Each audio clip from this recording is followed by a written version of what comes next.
नमस्कार साथियों, स्वागत है आपका अपने YouTube channel APS study hub पर। आज हम राजस्थान की ज्योग्राफी में पढ़ेंगे राजस्थान के भौतिक प्रदेश। राजस्थान के भौतिक प्रदेश, राजस्थान के भौतिक प्रदेशों का सर्वप्रथम वर्गीकरण वाल्मीकि जी ने किया था। तो वाल्मीकि जी ने पश्चिमी राजस्थान को मरु प्रदेश कहा था। पश्चिमी राजस्थान को मरु प्रदेश कहा था। और जो मध्यवर्ती जो भाग है राजस्थान का, जो मध्यवर्ती भाग है राजस्थान का, इसको मेरू प्रदेश कहा था। क्या कहा था? मेरू प्रदेश कहा था। और जो दक्षिण का और पूर्व का, यानी कि दक्षिणी पूर्वी जो क्षेत्र है, दक्षिणी पूर्वी जो क्षेत्र है, उसको माल प्रदेश कहा था। क्या कहा था? माल प्रदेश कहा था। यह था वाल्मीकि जी के द्वारा किया गया राजस्थान का वर्गीकरण। राजस्थान का 3 भागों में वर्गीकरण किया था वाल्मीकि जी ने। और सर्वप्रथम वाल्मीकि जी ने इस क्षेत्र को मरुकांतर प्रदेश कहा था। मरुकांतर प्रदेश, मरुकांतर प्रदेश कहा था। और इन्होंने इस क्षेत्र को मरु, इसको मेरू और इसको माल कहा था। मरु, मेरू और माल कहा था। और अब अन्य जो भूगोलवेता हैं, उन्होंने इसका वर्गीकरण अपने आधार पर किस प्रकार किया, वो हम अब अध्ययन करेंगे राजस्थान के भौतिक प्रदेशों में। अन्य भूगोलवेताओं के द्वारा किया गया वर्गीकरण। राजस्थान का 4 भागों में वर्गीकरण हुआ है। भौतिक प्रदेशों का 4 भागों में वर्गीकरण हुआ है। 1 नंबर पे है पश्चिमी मरुस्थलीय प्रदेश। पश्चिमी मरुस्थलीय प्रदेश, पश्चिमी मरुस्थलीय प्रदेश है। दूसरा है अरावली, अरावली पर्वतमाला, अरावली पर्वतमाला। तीसरा है पूर्वी मैदान, जिसका निर्माण नदियों द्वारा हुआ था। किसके द्वारा? नदियों द्वारा हुआ था। और चौथा है दक्षिण पूर्वी, दक्षिण पूर्वी पठारी भाग, या दक्षिण का पठार जो है, जिसे क्या कहते हैं? हाड़ौती का पठार, हाड़ौती का पठार, हाड़ौती का पठार कहते हैं जिसे। तो ये है राजस्थान का, राजस्थान के भौतिक प्रदेशों का 4 भागों में वर्गीकरण। एक है पश्चिमी मरुस्थलीय प्रदेश, दूसरा है अरावली पर्वतमाला, तीसरा है पूर्वी मैदान जो है, जो जिसका निर्माण हुआ है नदियों के द्वारा, और चौथा है दक्षिण पूर्वी पठार या हाड़ौती का पठार जिसे कहते हैं। अब हम देखते हैं कि राजस्थान का जो 4 भागों का जो वर्गीकरण है, वो क्षेत्र कौन कौन से हैं। वो क्षेत्र हैं पश्चिमी मरुस्थलीय प्रदेश, सबसे पश्चिम में पश्चिमी मरुस्थल, सबसे पश्चिम में है पश्चिमी मरुस्थल। और मध्यवर्ती जो भाग है, मध्यवर्ती जो भाग है वो है अरावली पर्वतमाला, अरावली। पूर्व का जो भाग है वो पूर्वी मैदान का, पूर्वी मैदान का। और ये जो भाग है ये है दक्षिण पूर्वी पठारी प्रदेश या हाड़ौती का पठार जिसे कहते हैं, वो है, ये है हाड़ौती का पठार। आज हम बात करेंगे सर्वप्रथम पश्चिमी मरुस्थलीय प्रदेश की, जो राजस्थान के भौतिक प्रदेशों में सबसे बड़ा है। राजस्थान के भौतिक प्रदेशों में राजस्थान के 4 भौतिक प्रदेश हैं। कौन कौन से? पश्चिम का मरुस्थल प्रदेश, दूसरा है अरावली पर्वत श्रृंखला, तीसरा है पूर्व का मैदान, और चौथा है दक्षिण पूर्वी पठारी प्रदेश या हाड़ौती का पठार। आज हम बात करेंगे सर्वप्रथम है पश्चिमी मरुस्थलीय प्रदेश की। तो पश्चिमी मरुस्थलीय प्रदेश के 2 भाग हैं। एक तो है शुष्क प्रदेश और एक है अर्ध शुष्क प्रदेश। पश्चिमी मरुस्थलीय प्रदेश को कितने भागों में बांटा गया है? 2 भागों में बांटा गया है।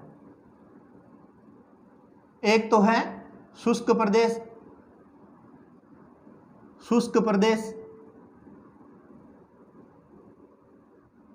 दूसरा है अर्ध शुष्क प्रदेश।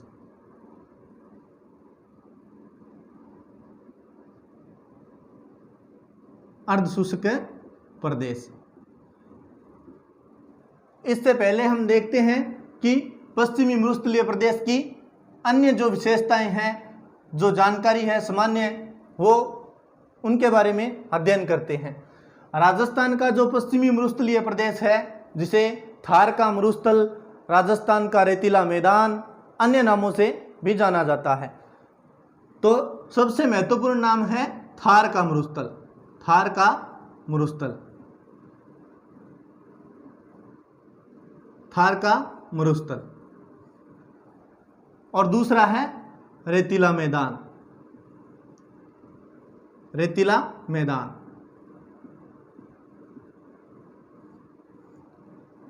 थार का जो मरुस्थल है वो विश्व के 2 देशों में विस्तृत है, विश्व के 2 देशों में विस्तृत है। एक नंबर पे है भारत, दूसरा है पाकिस्तान। भारत और पाकिस्तान। अगर प्रश्न पूछ लिया जाए कि थार के मरुस्थल का सर्वाधिक विस्तार किस देश में है, तो कौन सा है? भारत में है। और भारत के 4 राज्यों में विस्तृत है। 4 राज्य कौन कौन से हैं? राजस्थान, हरियाणा, पंजाब, राजस्थान, हरियाणा, पंजाब, गुजरात, 4 राज्य हैं जिनमें थार का मरुस्थल है विस्तृत है। और अगर क्वेश्चन ये पूछ लिया जाए कि थार का जो मरुस्थल है वो राजस्थान, भारत के अंदर सर्वाधिक किस राज्य में विस्तृत है, तो वो कौन से राज्य में विस्तृत है? राजस्थान में। राजस्थान में 80% विस्तार है इसका। थार के मरुस्थल का राजस्थान में 80% विस्तार है। तो अब हम देखते हैं कि राजस्थान के जो थार का मरुस्थल है, इनकी अन्य जानकारियों के बारे में हम बात करें। इस मरुस्थल की सामान्यतः जो ऊंचाई, समुद्र तल से जो ऊंचाई है वो 200 से कितनी 300 मीटर तक है। 300 मीटर तक ऊंचा है ये, 200 से 300 मीटर तक ऊंचा है समुद्र तल से। इस क्षेत्र का यानी कि पश्चिमी मरुस्थलीय प्रदेश का जो तापमान है वो न्यूनतम -3 डिग्री से अधिकतम 49 डिग्री सेल्सियस तक मापा गया है।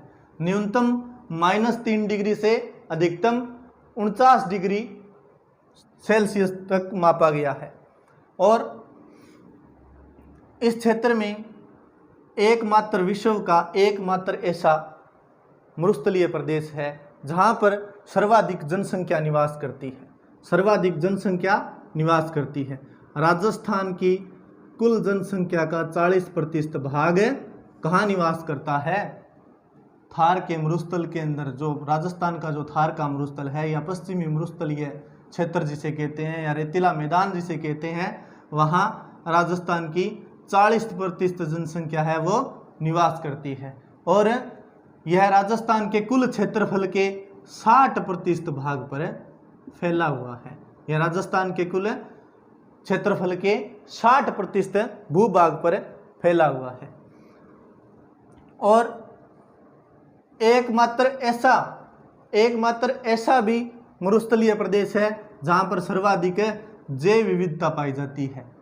जैव विविधता पाई जाती है। सर्वाधिक जैव विविधता कहाँ पाई जाती है? अगर मरुस्थलीय प्रदेश का पूछा जाए तो वो पाई जाती है थार के मरुस्थल में। सर्वाधिक जैव विविधता वाला मरुस्थल कौन सा है? तो वो है थार का मरुस्थल।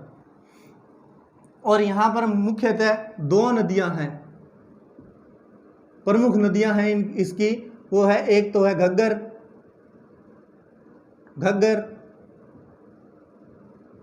दूसरी है लूणी नदी। 2 नदियां हैं, 2 इसकी प्रमुख नदियां हैं। और पश्चिमी मरुस्थलीय प्रदेश की 3 प्रमुख फसलें हैं। एक तो है गवार, बाजरा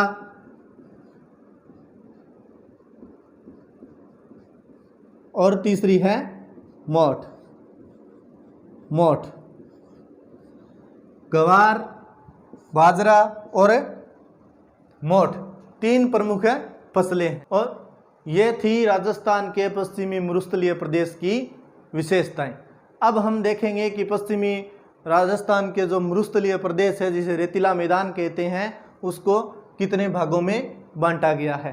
तो वो आपको बताया था पहले कि उसको 2 भागों में विभाजित किया गया है। एक तो कौन सा है, शुष्क प्रदेश, और एक है अर्ध शुष्क प्रदेश। कौन सा है, एक शुष्क प्रदेश और एक अर्ध शुष्क प्रदेश। शुष्क प्रदेश वह क्षेत्र है जहां पर 25 सेमी से कम वर्षा, प्रतिवर्ष 25 सेमी से कम वर्षा मापी जाती है। कौन सा है, वह क्षेत्र है जहां पर 25 सेमी से कम वर्षा मापी जाती है। और उस क्षेत्र में कितने जिले आते हैं, 4 जिले आते हैं। कितने जिले आते हैं, 4 जिले आते हैं। देखते हैं वो कौन कौन से हैं 4 जिले। राजस्थान का शुष्क प्रदेश हमने पढ़ा था, राजस्थान का मरुस्थलीय प्रदेश, और राजस्थान का हम पढ़ेंगे अब इसमें। राजस्थान का शुष्क प्रदेश, मरुस्थलीय प्रदेश के 2 भाग हैं, एक तो है शुष्क प्रदेश और एक है अर्ध शुष्क प्रदेश। सर्वप्रथम हम पढ़ेंगे शुष्क प्रदेश के बारे में। वह क्षेत्र जहां पर 25 सेमी से कम प्रतिवर्ष वर्षा मापी जाती है उसे शुष्क प्रदेश कहते हैं। एक है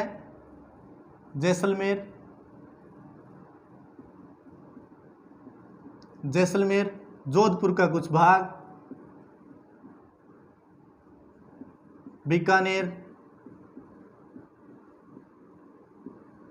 बीकानेर और बाड़मेर।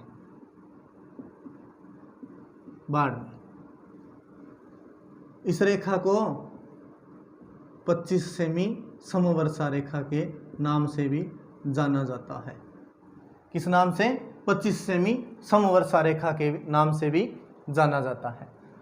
अगर पूछ लिया जाए कि 50 सेमी समवर्षा रेखा के नाम से जाने जाने वाला दूसरा राजस्थान का भौतिक प्रदेश कौन सा है, तो वो कौन सा है, अरावली। अरावली को किस नाम से, 50 सेमी समवर्षा रेखा के नाम से भी जाना जाता है।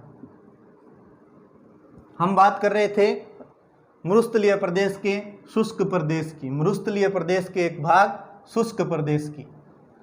शुष्क प्रदेश में 4 जिले आते हैं, और शुष्क प्रदेश उस क्षेत्र को कहते हैं जहां प्रतिवर्ष 25 सेमी से कम वर्षा मापी जाती है।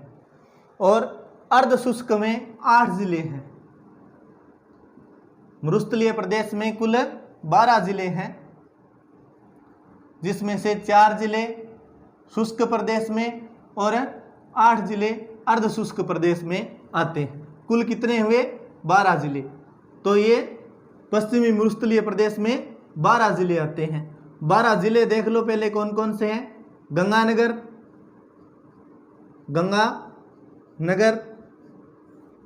हनुमानगढ़,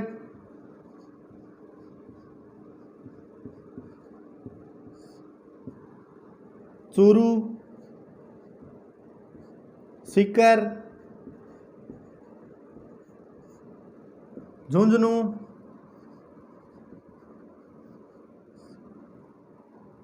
बीकानेर,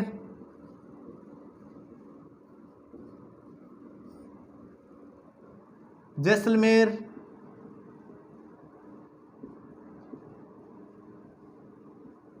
जोधपुर,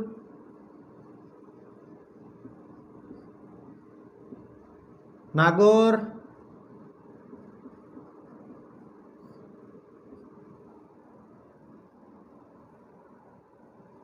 पाली,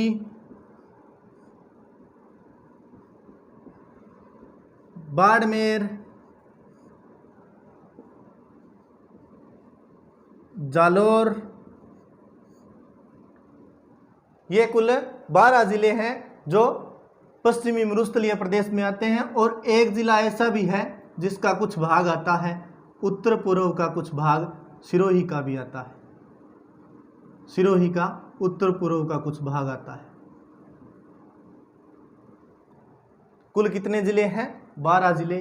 4 जिले आते हैं, 4 जिले आते हैं शुष्क प्रदेश में, 8 जिले आते हैं अर्ध शुष्क प्रदेश में। अब आगे देखते हैं कि शुष्क प्रदेश की या अर्ध शुष्क प्रदेश के बारे में। पश्चिमी मरुस्थलीय प्रदेश के कितने भाग हैं? 2, एक तो शुष्क प्रदेश और एक अर्ध शुष्क प्रदेश। अब हम पढ़ेंगे राजस्थान के मरुस्थलीय प्रदेश के शुष्क प्रदेश के कितने भाग हैं। इसको फिर 2 भागों में विभाजित किया गया। एक बालू का स्तूप, बालू का स्तूप मुक्त प्रदेश,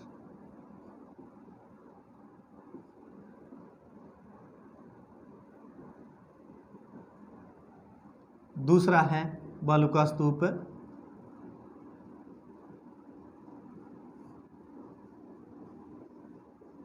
युक्त प्रदेश।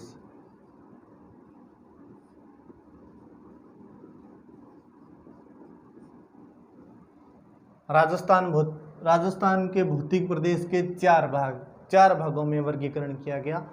पहला था पश्चिमी मरुस्थलीय प्रदेश, दूसरा अरावली पर्वतमाला, तीसरा पूर्वी मैदान, और चौथा था दक्षिण पूर्वी पठारी प्रदेश या हाड़ौती का पठार। और फिर सर्वप्रथम हमने बात की पश्चिमी मरुस्थलीय प्रदेश की, तो इसके 2 भाग थे, एक तो शुष्क प्रदेश और एक अर्ध शुष्क प्रदेश। शुष्क प्रदेश उसे कहते हैं जो 25 सेमी से कम वर्षा मापी जाती है जिसमें, और अर्ध शुष्क प्रदेश उसे कहते हैं जहाँ 25 से 50 सेमी वर्षा प्रतिवर्ष मापी जाती है, उस क्षेत्र को अर्ध शुष्क प्रदेश में शामिल किया गया है। अब शुष्क प्रदेश के फिर 2 भाग हैं आगे, एक बालू का स्तूप मुक्त प्रदेश और एक बालू का स्तूप युक्त प्रदेश। वह क्षेत्र जहां किसी प्रकार के बालू का स्तूप नहीं पाए जाते, बालू का स्तूप अर्थात टिल्ले रेत के बड़े बड़े टिल्ले नहीं पाए जाते, उस क्षेत्र को बालू का स्तूप मुक्त प्रदेश कहते हैं। और जहां बालू का स्तूप अधिक यानी कि मिट्टी के बड़े बड़े टिल्ले पाए जाते हैं उसे बालू का स्तूप युक्त प्रदेश कहते हैं। आगे की जो बात है वो पढ़ेंगे हम अगली क्लास में। तब तक के लिए धन्यवाद। राम राम।